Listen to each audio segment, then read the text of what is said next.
အားလုံးမင်္ဂလာပါ။ဒီနေ့ပြပြမယ်ကောင်းစင်ရပါလဲဆိုလို့ရှိရင်เนาะညံရဲကောင်းတဲ့သူတွေကပေါ့နော်ဘာလို့ single ဖြစ်နေရလဲဆိုတဲ့အချက်တွေကိုစမြက်ကနေပြီးတော့ပြပြပေးသွားမှာဖြစ်ပါတယ်။အဲ့တော့ကို single ဖြစ်နေပြီပေါ့နော်။ရီးစားရှာလို့မရဘူး။ရီးစားရှာရန်ခက်ခဲနေပြီဆိုလို့ရှိရင်ငါရင်းနဲ့ညံကောင်းနေလို့လားဆိုတာကိုစမြက်နဲ့တူဆက်လိုက်ကြမယ်နော်။ပပတို့ကတော့ရင်းထဲမှာခံစားရတာတွေပြည့်ကျက်နေတော့ရေဖွင့်တိုင်မိချင်တာ။ဒါလည်းစိတ်မပူနဲ့။ယူမီမှာကိုယ့်ရဲ့ခံစားချက်တွေကိုနားထောင်ကြံပေးမဲ့သူတွေရှိတယ်လေ။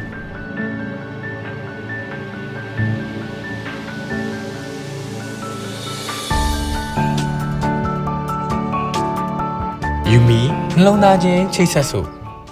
နံပါတ်1ချက်ကဘာလဲဆိုရှင်တော့သူတို့ကကန့်သက်ချက်တွေကိုမကြိုက်ဘူးတဲ့တို့ညံကောင်းတဲ့သူတွေကပေါ့နော်သူတို့ကလွတ်လပ်ပြီးတော့အမိခိုကင်းတဲ့ပုံစံမျိုးသူတို့ကသဘောကျကြရပေါ့နော်ပြီးတော့သူတို့ကဒီအစောကပြောလို့လွတ်လပ်ပြီးတော့လွတ်လပ်နေရကြတဲ့သူတွေဖြစ်တဲ့ကြောင့်ပေါ့သူကရည်စားထားမယ်ဆိုလို့ရှင်ကသူတို့ကန့်သက်တာတွေချုပ်ချယ်တာတွေရှိလာမယ်ပေါ့နော်သူတို့ရဲ့ကိုယ်ပိုင်အချိန်ကိုနားမလည်ပြီးမှဆိုရတဲ့အတွက်ကြောင့်ရယ်ပြီးတော့သူတို့ကကိုယ့်ကိုပေါ့နော်ပြင်သွားပြီးတော့တယောက်တည်းလှုပ်ရှားရှိရတယ်ကန့်သက်လုပ်မယ်မြန်လုပ်မယ်ဒါမျိုးလုပ်တတ်တဲ့သူတွေဖြစ်တဲ့အတွက်ကြောင့်မို့လို့ရည်စားထားတယ်ဆိုတာသူတို့အတွက်ရှုပ်ချက်တွေဆိုပြီးတော့သဘောထားလို့ single ဖြစ်နေရပါတဲ့နံပါတ်2ချက်ကဘာလဲဆိုရှင်သူတို့ကအရှုံးပေးခြင်းစိတ်မရှိကြဘူးပေါ့နော်မျိုးညံရီကောင်းတဲ့အချို့လူတွေရတယ်သူတို့ကတစ်ဖက်သားကိုပေါ့နော်တိတ်ရှော့မပေးခြင်းကြပေါ့နော်အနိုင်လိုစိတ်ပြင်းပြရပဲပြောမလားပေါ့နော်သူတို့ကရန်ဖြစ်ပြီဆိုလို့ရှင်လေသူတို့ကလုံးဝအချက်ကြလက်ကြပေါ့ကွာတီးကြလည်းညှင်းခုန်တတ်ကြတယ်ပေါ့နော်တစ်ဖက်လူကိုရှော့ပေးရမယ်ဆိုတာမျိုးလေသူတို့ကလက်မခံနိုင်ဘူးပေါ့နော်တစ်ဖက်လူကိုအရှုံးပေးရတယ်အရှော့ပေးရတယ်ဆိုတာကိုလေသူတို့ကစိတ်ဝင်စားတဲ့အတွက်ကြောင့်မလို့မျိုးကြီးစားထားပြီလို့ရှင်လေသူတို့ကဒီ relationship တွေမှာဆိုလို့ရှင်အမြဲပြဿနာကြုံရတယ်ပေါ့နော်ဒါကြောင့်မို့လဲ single ဖြစ်နေတာဖြစ်နိုင်ပါတယ်တဲ့နံပါတ်3ချက်ကဘာလဲဆိုရှင်တော့ဒီစံနှုံးရမ်းမြင့်မားနေတာပေါ့နော်သူတို့ရည်စားသူတို့ partner ကိုသတ်မှတ်ထားတဲ့စံနှုံးတွေမြင့်မားနေတာပေါ့နော်ပြီးတော့သူတို့ဘလို့လူမျိုးကိုဘလို့ပုံစံမျိုးလိုချင်လဲဆိုတာပေါ့လေသူတို့ကအတိအကျသိတဲ့အတွက်ကြောင့်မလို့လူမျိုးညှိယူရမှာဆိုတာမျိုးတွေစိတ်ဝင်စားဘူးပေါ့နော်ဥပမာထားပါတော့တရားရောက်နေကွာသူကလူမျိုးကိုမကြိုက်တဲ့အချက်တစ်ခုရှိနေပြီကွာရပါတယ်လေသူနဲ့ငါစင်ပြောင်းညှိယူလိုက်မယ်ဒါမျိုးမရှိဘူးကွာသူတို့လိုချင်တဲ့ပုံစံသူတို့အတိအကျတတ်မှတ်ပြီးသားဖြစ်တဲ့အတွက်ကြောင့်မလို့ညှိယူရမှာတွေပါတယ်စိတ်ဝင်စားဘူးတဲ့ပြီးတော့သူတို့ဆောင်းပြောလို့ပဲသူတို့ရဲ့စံနှုန်းကမြင်မာနေတဲ့အတွက်ကြောင့်မလို့ပေါ့နော်ရည်စားရှာတာခက်ခဲနေတာပေါ့နော်ဒါကြောင့်မလို့ single ဖြစ်နေရပါတဲ့နံပါတ်4ချက်ကဘာလဲဆိုလို့ရှိရင်တော့သူတို့ရဲ့ life goal တွေကပေါ့နော်ဒီတခြားသူကိုချစ်ဖို့တက်ပို့ပြီးတော့ရေးကြီးနေတာပေါ့နော်သူတို့ရဲ့ life goal ဖြစ်မြောက်ဖို့သူတို့ကဦးစားပေးတဲ့သူတွေပေါ့နော်လူ highly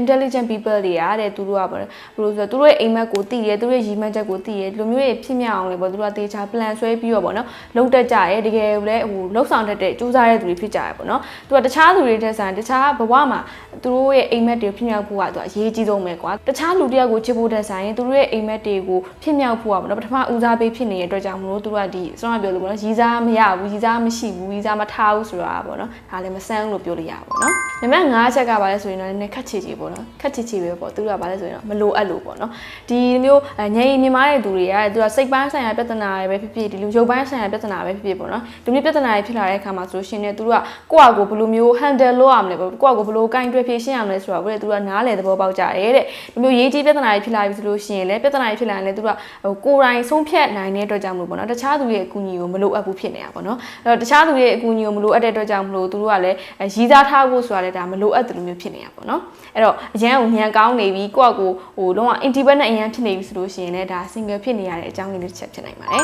နံပါတ်6ချက်ကဘာလဲဆိုလို့ရှိရင်တော့တစ်ဖက်သူနဲ့ပေါ့နော်အရန်ကိုကြွားချနေရမျိုးပေါ့နော်ဒီ relationship တိစောက်ကြတဲ့အခါမှာဆိုလို့ရှိရင်ပေါ့နော်တယောက်နဲ့တယောက်ရင်းနှီးမှုလုပ်တဲ့အခါမှာဆိုရှင်ဘယ်လိုပြောတယောက်နဲ့တယောက်ကနားလည်မှုရှိဖို့ပေါ့နော် relatable ဖြစ်ဖို့လိုအပ်တယ်ပေါ့နော်အတူညီတဲ့အကြောင်းအရာတွေကိုမျှဝေခံစားနိုင်မှာတယောက်နဲ့တယောက်ကိုပို့ပြီးတော့နီးကပ်စီရပါတော့အဲ့လိုမျိုးမဟုတ်ဘဲနဲ့ तू ကကွာတခြားသူတွေထက်ဆိုင်တအားကိုကွဲထွက်နေရမျိုးထူးခြားနေရမျိုးဆိုလို့ရှိရင်လေဒါသူ့အတွက် relationship တစ်ခုတည်ဆောက်ဖို့ကိုခက်ခဲစေရပါတော့ဒါသိရမလားရုပ်ရှင်တွေထဲမှာဆိုရှင်သိရမလားကောင်မလေးကအရင်ခက်ဟော့ဟော့လေးကွာမကောင်လေးကလုံးဝငတုံးပေါ့ကွာလုံးဝစာတော့အရင်တော်ငတုံးပေါ့သူကစကားတော့ပြောတဲ့အခါမှာကောင်မလေးကိုချင်းကတ်တဲ့အခါမှာဆိုလို့ရှိရင်သိရမလားလို့မဆိုင်တဲ့အကြောင်းအရာကြီးတအားကွဲထွက်နေတဲ့အကြောင်းအရာကြီးပြောတဲ့အခါမှာဆိုကောင်မလေးဘက်ကဘာပြန်ပြောရမှမသိရမျိုးငကြောင်ပေါ့ကြောင်တုံတောင်ကြီးဖြစ်နေရမျိုးပေါ့ဒါမျိုးရုပ်ရှင်တွေမှာတွေ့ဘူးမှာပေါ့နော်ဒီလိုမျိုးပဲဒီမျိုးတစ်ဖက်သူနဲ့ပေါ့နော်အရန်ကိုကြွားချလုံးတဲ့အခါမျိုးမှာဆိုလို့ရှိရင်လည်းဒီမျိုး relationship တစ်ခုကိုတိစောက်ဖို့ခက်ခဲနေတယ်ပါလေရှင